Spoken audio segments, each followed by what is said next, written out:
జైబింద్ర పత్రికలో ఇంకో వార్త చదివి కూడా క్లోజ్ చేస్తాను. ఇగో ఉన్నట్టు పహల్గాం దాడి మోడీకి ముందే తెలుసు. ఎవరు అంటున్నారు? నేను అనేది కాదు. పహల్గాం దాడి ఎవరికి తెలుసో మోడీకి ముందే తెలుసు. ఎవరు అంటున్నారు? కాంగ్రెస్ పార్టీ చీప్ అంటున్నాడు.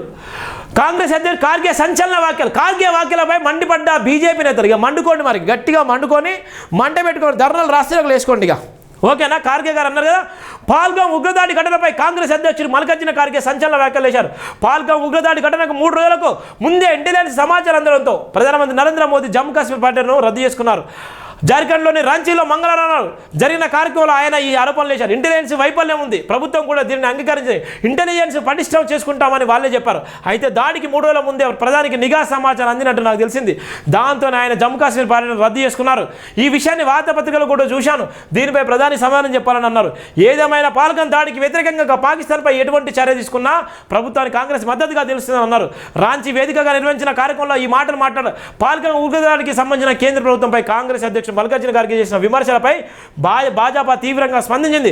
భద్రతా బలగాలు స్థాయిలన్నీ దెబ్బతీసేలా ఉన్నాయని ఆగ్రహం వ్యక్తం చేసింది. కాంగ్రెస్ చేసిన ఈ ఆరోపణలకు ఎలాంటి ఆధారం లేదని భాజపా అధికార ప్రతినిధి తుయిన్సి సేన్వా మీడియాతో అన్నారు. ఉగ్రవాదంపై పోరునిరాత్మక దశకు చేరుకున్న సమయంలో ప్రధాని మోదీ కేంద్ర ప్రభుత్వం విమర్శలు చేయాలని మరో నేత ప్రశ్నించారు. పాకిస్తాన్పై దాడి విషయంలో కేంద్రం ఎలాంటి నిర్ణయం తీసుకున్నా మేము మద్దతు ఇస్తామని చెప్తూనే మరోవైపు దేశాన్ని బలహీనపరిచే ప్రయత్నం చేస్తున్నారు. పహల్గాం ఘటన విషయంలో ప్రధానిపై విమర్శలు చేయడం దురదృష్టకరమని భాజపా సీనియర్ నేత రవిశంకర్ మండిపడ్డారు. పహల్గాంలో బైసారన్ లోయలో ఏప్రిల్ 22న పర్యాటకులపై ఉగ్రవాదులు పాశవిక దాడికి పాల్పడిన సంగతి తెలిసిందే. ఈ ఘటనలో 26 మంది ప్రాణాలు కోల్పోయారు. ఈ ఘటన తర్వాత పాక్ నడ్డి విరిచేలా భారత ప్రభుత్వం కీలక నిర్ణయాలు తీసుకుంది. దీనిపై విమర్శలు చేయడంపై కాంగ్రెస్ తీరును బీజేపీ ఎండగట్టింది. ఇది మరి